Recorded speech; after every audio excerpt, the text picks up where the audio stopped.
Live from the Business RadioX studio inside Renaissance Bank, the bank that specializes in understanding you. It's time for North Fulton Business Radio.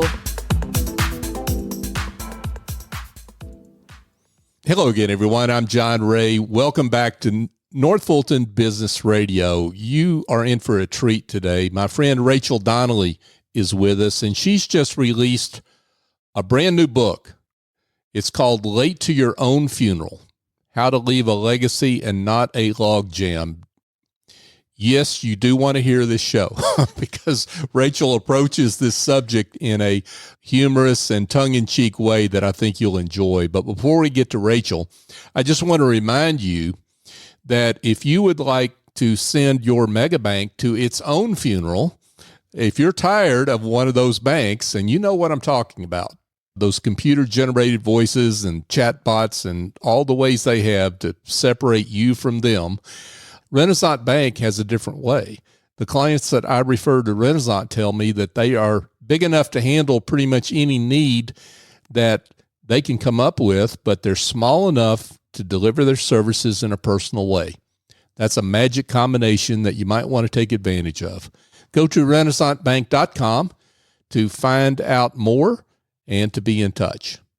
Renaissance Bank, understanding you, member FDIC.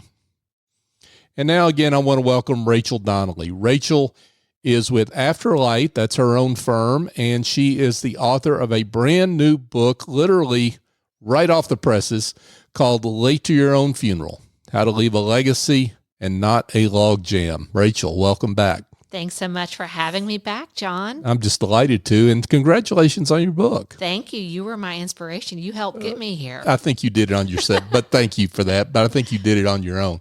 And you've been at this for a while, like we all are when we do a book. And so it's a lot of work, and thank you for what you are about to unleash on the world here. Yeah. It's definitely about to be unleashed. Yeah, and it's definitely needed. But let's talk, before we get into the book, let's talk about you and AfterLight and specifically how you're serving folks through your business. Thank you. Yeah, I'd love to share. I'm in now my 6th year of business, starting out my 6th year of business, helping overwhelmed executors really manage the unavoidable logistics and administrative tasks of death and dying.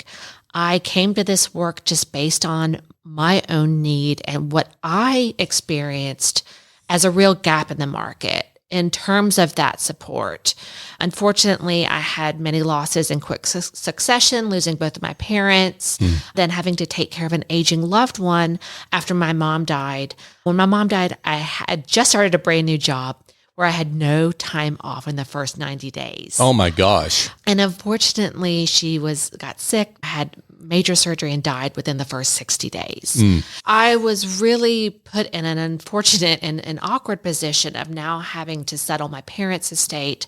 My mom was taking care of her brother, my uncle, like I said, and so I had to become his healthcare proxy, financial power of attorney, get all of his documents updated, but then be the manager of his care, all while trying to continue in this brand new job where I was really supposed to be wowing people, and I was wowing nobody. Like I say, I was on the struggle bus big time, and raising kids and deciding what's for dinner and doing the laundry and all of those things. But while being an executor, I really experienced that there was so much work and so many tasks and logistics that are put on to that person that they have no idea what they're doing. They've never done this. They shouldn't be an expert in this. This is not something that we hope somebody's going to have an SOP for, right? Yeah, exactly. That's a repeatable process. Hopefully you will maybe go through this experience maybe 1 to 2 times in your life where you're settling a loved one's affairs. But my mom passed away. I was her executor. Then my uncle died, was an executor twice in tandem. And I just noticed, like I said, that there were so many hours during the day that I was expected to call institutions, go to the bank, clean out the house. Right. Just these little tiny and sometimes big tasks that I was expected to complete, which I had never done. And I thought, wow, I had some great attorneys. I had a great financial advisor, an accountant, but there was a lot of messy middle work And one day after being at a bank for 6 hours trying to open up my uncle's estate account, his checking account, I thought a light bulb went off. And I thought, why isn't there like a wedding coordinator, but for death? Right? Yeah. So I created what I considered to be a project management consulting type business to be quarterbacks for executors, or those, and I use that term very loosely, but the person who is in charge, left behind, of settling their loved one's estate. And AfterLight was born, and now I've helped countless clients navigate, sort of be the shepherd through that process. Yeah. Yeah. And fortunately for you, but unfortunately for your clients, they are put in a position where they have to find someone like you, and a lot of times they don't even know people like you exist, right? 100%. No, Yeah. we're a very niche cottage industry. Right. We're a growing industry. Yeah. But of course, if I had a nickel for every time someone said, I wish I'd known you, fill in the blank, 5 months, 5 years, 5 days, right? Yeah, exactly. Yeah. And that's why it's so important. And I appreciate you having me here to get the word out and spread the gospel that we are here and that we are these trained professionals to help people navigate this very overwhelming process. Yeah. And I think people underestimate the process, right? They underestimate the process, and they don't want to address the process, right? Or they have a will and they think that's pretty much it. Or maybe they think my attorney will handle it. 100%. All those things. Fill in the blank. My family's smart. They'll figure it out. I've heard that so many times. I'll be dead. Why do I care? I've heard that. Right. Yes, my attorney will figure it out. People don't really understand. There can be over 100 plus tasks.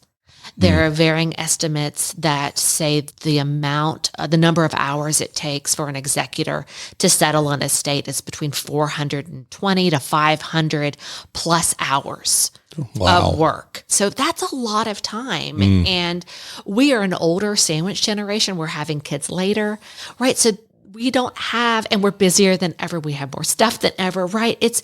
And that's leading to a lot of complication, and people just don't have the bandwidth to really step in and say, you know what? I've just got all the time in the world to figure this out and settle my loved one's estate. And you said something earlier. Yeah, people think I have a will, I'm bueno. And that couldn't be further than the truth. Right.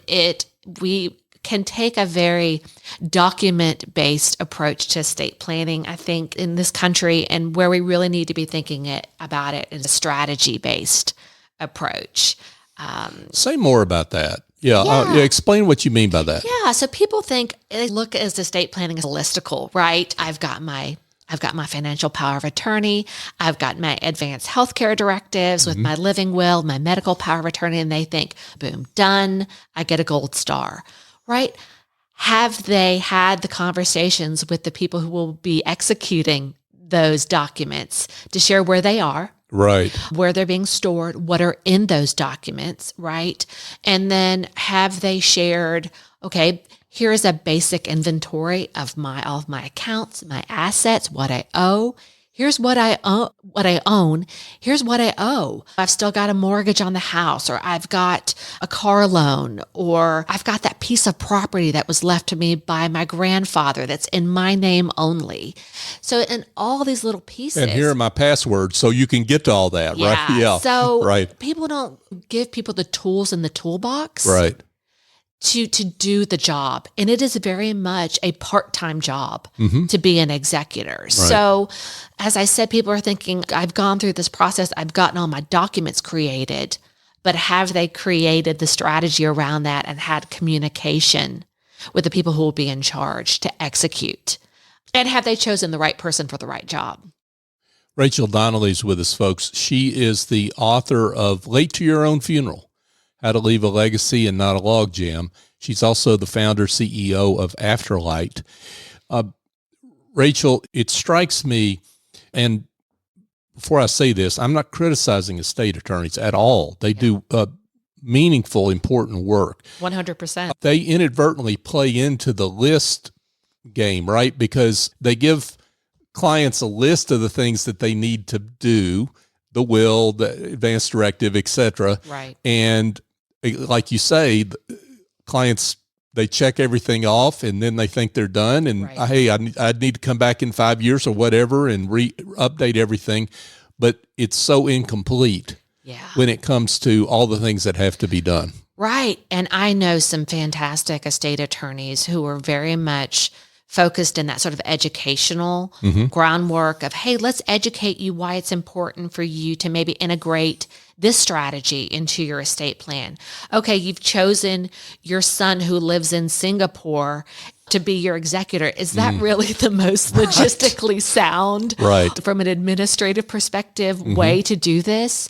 Getting people to think through it through a different lens. And I do know a lot of great attorneys who do that, but not all of them are like that. Sure. And like you said, I think what they do is very important work, but that's why I wanted to write this book and give people a different perspective and a different lens to think of this through, to look at, because when you look at it through the other side of the flaming dumpster fires of estate administration that I see, it makes you a really awesome planner, an organizer, because you're seeing the same blind spots that aren't being done ahead of time. And no judgment. A lot of people don't know they need to address those blind spots. So that's why I really wanted to tackle that. So this is a term that really jumps off the screen at me as I'm looking at my screen and my notes. You say that death has a bureaucracy. Yeah. That is a powerful term. Yeah, it does. It very much does. There's so much red tape that can accompany settling loved ones' affairs, from reaching out to the bank and say, hey, my loved one died. And many times, as soon as that death certificate is filed, that's tied to a Social Security number, which the funeral home does, then they notify Social Security, they notify Medicare, which then trickles down to financial institutions. A lot of times your accounts are shut down. And if metrics weren't put in place for someone to have access to your funds, or for there to be a beneficiary designation or a payable on death designation for financial accounts, then you will be locked down and you have to go through that formal probate process to then access your loved one's affairs. So that's just one of the many, from reaching out to the water company and saying, hey, my loved one has died and I need to keep this going because we need to keep the water on in the house. You're not authorized on this account, right? So fill in the blank. So it can trickle down in terms of the countless bureaucratic processes that exist. And I say that, I don't want to say that in a way of judging, but because many of these companies are looking at this through privacy, through security. They want to lock down, of course. Which means something. But that can be huge headaches for family members that they didn't even know they were going to have to tackle. Is this book written, Rachel, for someone who's preparing their own estate? Yes, 100%. Or is it written for the person who's inherited a mess and that surprise executor you talk about, right? Yeah. Who is this book written for? It's for both. Okay. I really wanted this to, I'd say our biggest competitor is good intentions, right? That means you've got a lot of clients. Right. But yes, it's very much, and I talk about in the book the mistakes that I made as an executor, not getting organized from the get-go, not interviewing several trust and estate attorneys who were going to be that partner in the process. So it's very much from, if you're a new executor, you may have a little bit of FOMO of, why didn't my loved one do all of these things? But I think it can very much help you in terms of, hey, these are some mistakes that Rachel made. Let me not repeat those. Yeah. But this very much is also a book to help spur conversations, to help guide people through decisions they didn't know they needed to consider. And it's also a book that you can take and it can be your sidekick as you're meeting with an estate attorney to really map out what your legacy looks like and to be educated.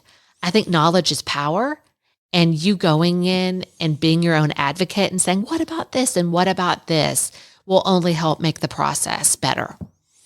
Yeah, and it strikes me that reading your book would, for those that really do want to act on those good intentions, that reading your book would help people understand how they want to handle things like selecting an executor, right? And they can see maybe what's required and figure out that it's not just the son in Singapore, but it may be the son that's located nearby that just does not have the skill set to be able to handle all this stuff. Yeah. One of the chapters in my book is called Friends Don't Let Friends Name Co-Executors, because that is a common blind spot that people or mistake, in my opinion, that people make just from a logistical perspective. My sister and I were co-executors of our uncle's estate. So every time we had to call an institution, every time we had to sign something, we would have to go in together. We would have to make the phone call together. I would have to add her in on the phone call. So just from a logistical perspective, even though we live very close to each other, it was just so much more challenging.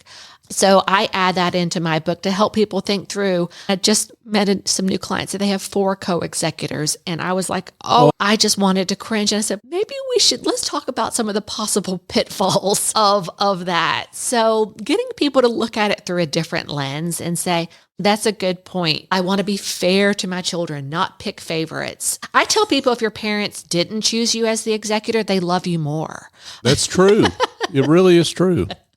But yeah, just thinking at it through, do they have the skills, the time, the tools in the toolbox to be the one who's carrying out that estate plan? And the temperament. Right. You've got to be patient. You've got to be organized. You've got to be a questioner, a troubleshooter, a problem solver, all sorts of things. So what are some of the other issues that maybe we haven't covered that you see there when it comes to this particular situation? Yeah. Aside from people, a lot of times clients come to me, they don't know if their loved one had a will, right? Their loved one would not share whether or not they even had a will that existed. And that's your own choice, right? If you want to do that's your choice.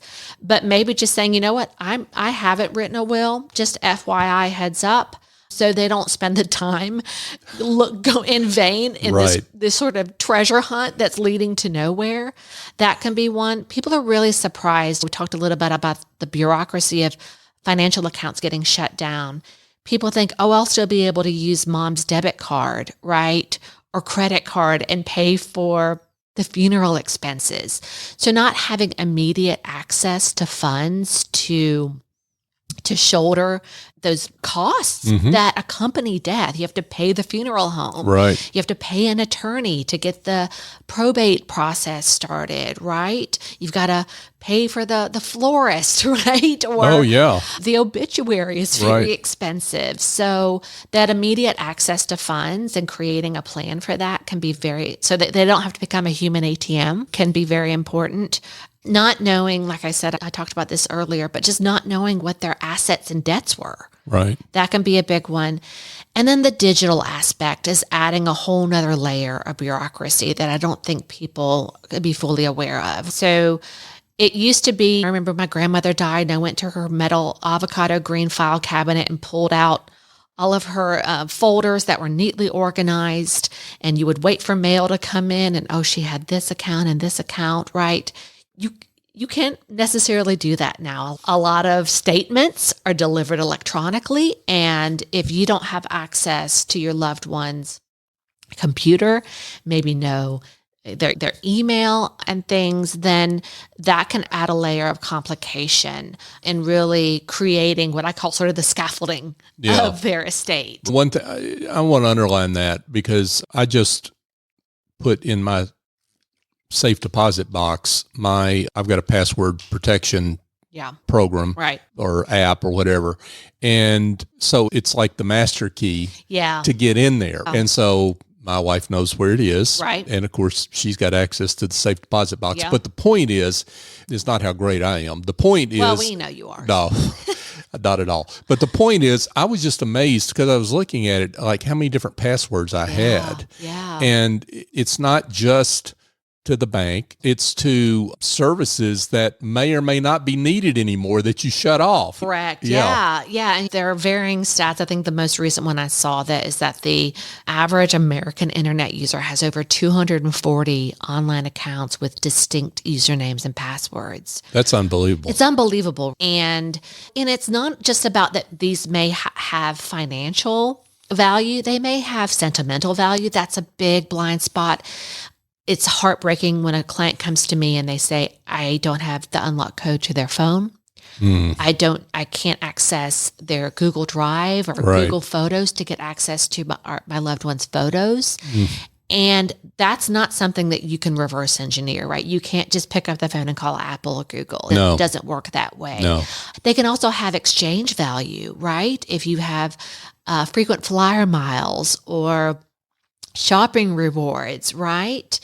And then just everyday business. I was helping a client get everything organized for her son who would be the executor. And she said, oh, I pay the lawn guy with Zelle and he wouldn't know that. And I said, you're correct. He wouldn't know that. So let's write that down. Let's create an inventory so he'll know when he needs to continue the lawn service for your house that you did that via Zelle, and he'll either need to create another payment plan or something for him. So just those small little things that we can help clients think through, get organized, and come up with a plan for. One of the things I love about your book is that you, I guess, put your tongue in your cheek sometimes, right? When it comes to the way you approach these issues, and you have to. And I love one of the way, just for example, folks, one of the things I love what you say is when these things happen, we don't need another casserole. We just need a plan, right? Yeah. If someone brought another casserole or a ham or a pound cake, and while that's sweet and lovely and kind, you need help. Yeah. You need logistical support when someone dies. And so flowers and pound cake, while they're great, they may not necessarily help move the needle. And in terms of getting you into a better spot when you're grieving, right? You've got that grief brain, right? And you're maybe not thinking straight completely. And I think that this administrative burden can hamstring your grief process, which is so necessary and needed when you're losing one of your most important people.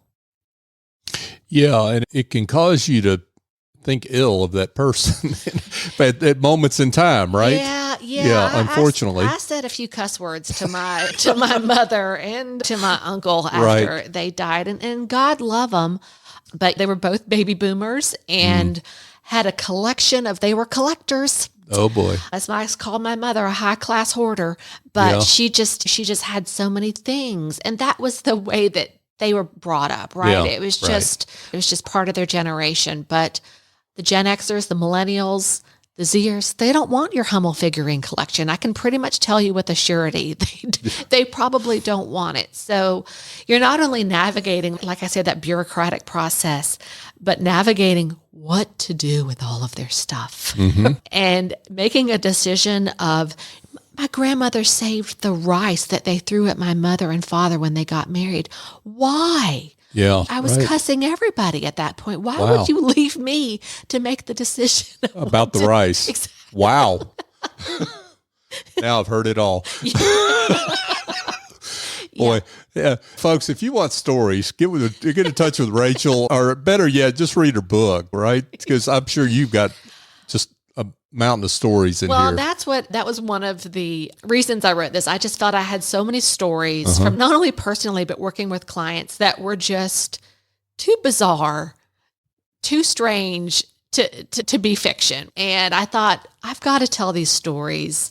I've got to help people see themselves in some of my clients. And maybe I will scare them a little straight, of thinking, you know what, today's the day that I'm going to get started and kick off my estate planning journey. But yeah, I really wanted people to see and hear some of the stories of my clients, or them to say, you know what, I love my kids, my niece, my nephew, my whoever.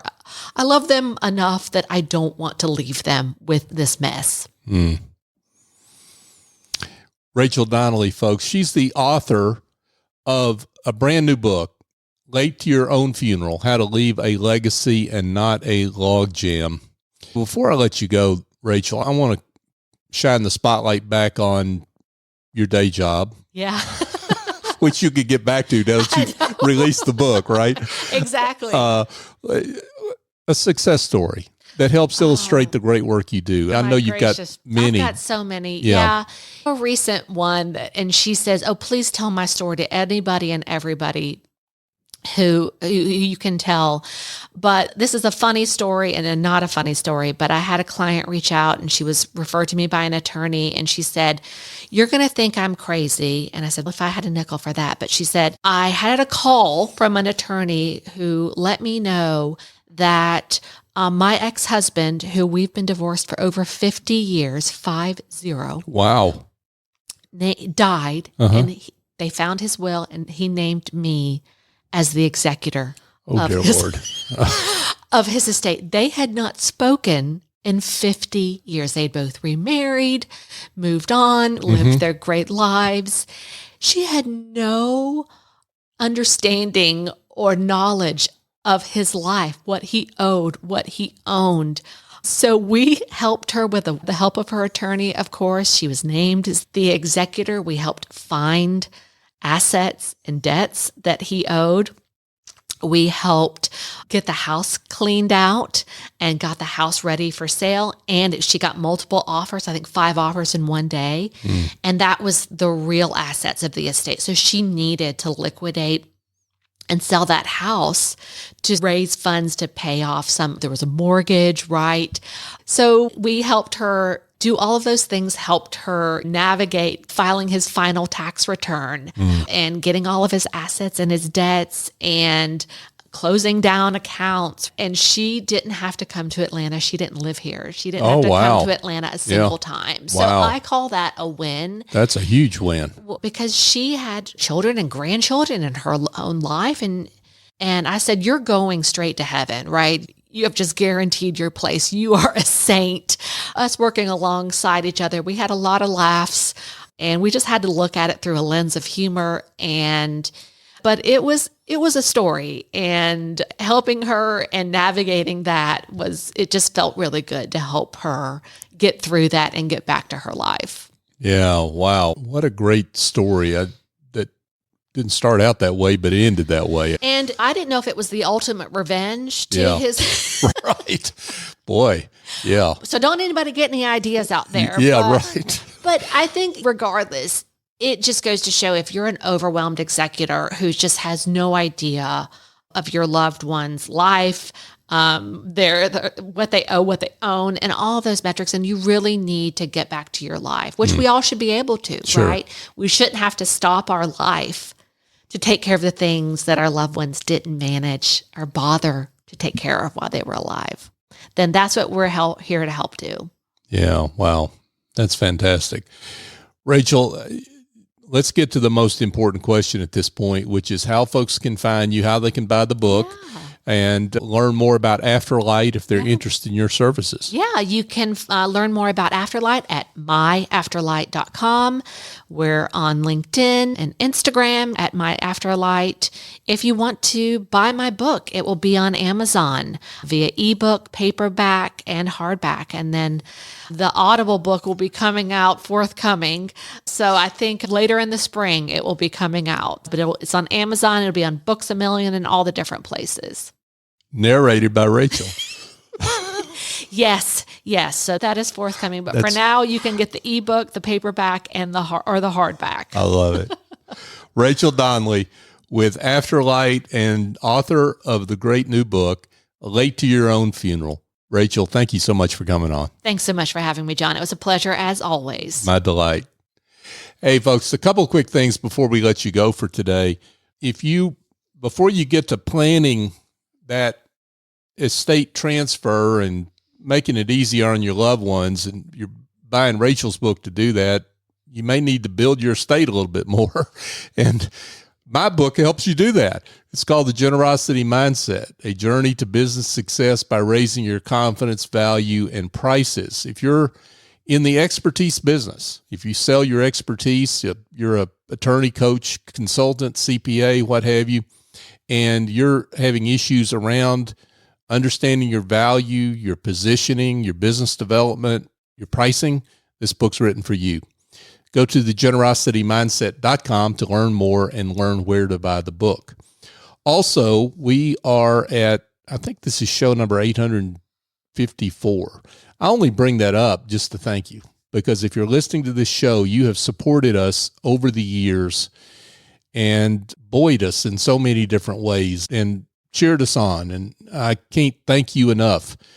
To support us in the way that you have is so gratifying to me, but also to our guests. And that's what it's all about, is we have just a string of great guests on this show, and it's all about shining the light on them and the great work they do. So thank you for your support, because you help us to live into our mission to be the voice of business in the North Fulton region and beyond, and I'm grateful for you. So for my guest, Rachel Donnelly, I'm John Ray. Join us next time here on North Fulton Business Radio.